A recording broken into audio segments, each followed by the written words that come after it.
என்னது இது திடீர்னு கடலுக்குள்ளேருந்து மஞ்சள் கலரில் ஏதோ நீட்டிட்டு வருது அப்படின்னு பார்த்தா, இட்டாலி நாட்டில் இருக்கக்கூடிய வெனிஸ் நகரத்துக்குள்ள கடல் தண்ணி புகுந்து வெள்ளம் வரதை தடுக்க தான் இந்த மாதிரி பல ஆயிரம் கோடிகள் செலவு பண்ணி ஃப்ளட் கேட்ஸ் போட்டிருக்காங்க. அவங்க எதிர்பார்த்த மாதிரியே 2022 ஒரு பெரிய வெள்ளத்தை தடுத்து நிறுத்தி நிறைய சேதங்களையும் அதை குறைச்சி கொடுத்துருக்கு. ஆனால் அந்த நாட்டு மக்கள் தேவையில்லைங்க, வேஸ்ட் இது அப்படின்னு சொல்கிறாங்க. இது எப்படி வேலை செய்யுதுன்னா, இப்போ வெனீஷியன் லகுனுக்குள்ள தண்ணி வந்து சேரக்கூடிய 3 இடம் இருக்குது. லிடோ, மேலாமோக்கோ, சியாக்கோ. இந்த 3 இடத்துலையும் மொத்தம் 78 ஃப்ளட் கேட்ஸை இன்ஸ்டால் பண்ணி வச்சுருக்காங்க. அந்த வெதர் மானிட்டரிங் ஸ்டேஷனில் இருந்து தண்ணி அதிகமாக வரப்போகுது அப்படின்னு சிக்னல் வந்த உடனே இந்த ஃப்ளட் கேட்ஸை அவங்க நிமித்த ஆரம்பிச்சிருவாங்க. இன்னும் அதோட இன்ஸ்டாலேஷன் மொத்தமாக முடியல நிலைமை கூட 2020 அதை பயன்படுத்த ஆரம்பிச்சிட்டாங்க. அதை பயன்படுத்த ஆரம்பித்த அந்த வருஷத்துலேயே மொத்தம் 13 தடவை அதை பயன்படுத்தியிருக்காங்க.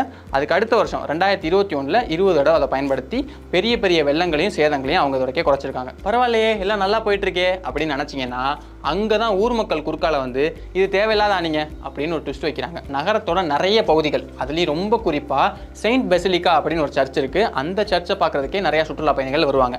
அந்த சர்ச் இருக்கக்கூடிய பகுதி 90 சென்டிமீட்டருக்கு கடல் ஓதம் உயர்ந்து வந்தாலே அந்த பகுதி முழுக்கமே வெள்ளக்காடாக மாறிடும். ஆனால் இந்த ஃப்ளட் கேட்ஸ் அவங்க எப்போ திறப்பாங்க தெரியுமா? 130 சென்டிமீட்டருக்கு அதிகமாக தண்ணி உயர்ந்து வந்தால் மட்டும்தான் அந்த ஃப்ளட் கேட்ஸை பயன்படுத்தி அவங்க அந்த வெள்ளத்தை தடுப்பாங்க. இங்கே தான் மக்கள் கோவப்படுறாங்க. ஊர் மூழ்கிறதும் வேகமாக நடந்துகிட்டு இருக்கு, தண்ணி வர்றதும் ரொம்ப சீக்கிரமே வந்து ஊரை ஈஸியாக வெள்ளக்காடாக்கிடுது. இப்படி இருக்கிறப்போ 20-30 வருஷத்துக்கு முன்னாடி இருந்த ஒரு டேட்டாவை வச்சுக்கிட்டு அப்போ இருக்கிற டிசைனை யூஸ் பண்ணி இப்போ நீங்கள் ஒரு ஃப்ளட் கேட்ஸை இன்ஸ்டால் பண்ணிட்டீங்க. அது பத்தாதுன்னு 130 சென்டிமீட்டருக்கு மேலே தண்ணி வந்தால் தான் திறந்து விடுவேன், அப்போ தான் உங்கள் ஊரை காப்பாற்றுவேன் அப்படின்னு நீங்கள் சொன்னீங்கன்னா எப்படி இது எல்லா மக்களுக்கும் நல்லதாக போய் சேரும்? இதுதான் மக்களோட கேள்வி. இப்போ அதான் கேட்குறாங்கல்ல, அப்போ நீ என்ன எல்லா நேரத்துலையும் திறந்து விட வேண்டியதானே அப்படின்னு நம்ம கேட்க முடியாது. ஏன்னா அங்கே ஒரு சிக்கல் இருக்கு.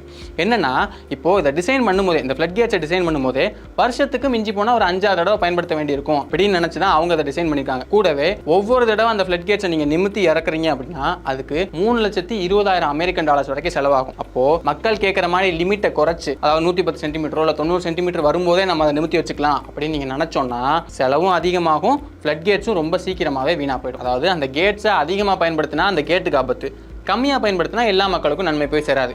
இப்படி ஒரு சூழல் தான் அங்கே இருக்குது. இப்படி இந்த பிரச்சனை இது சரி பண்ணாதுன்னா அப்போ வேறு என்ன தான் சரி பண்ணும்? அதுக்கு ஆராய்ச்சியாளர்கள் சில வழிகள் சொல்கிறாங்க. அதில் ரொம்ப முக்கியமானது, எப்படி 1950 ஆரோக்கியமான வாழ்க்கைக்கு ஆராவில் ஹெல்த் மிக்ஸ் auravil.in வெப்சைட்ல இருந்து வாங்கலாம்.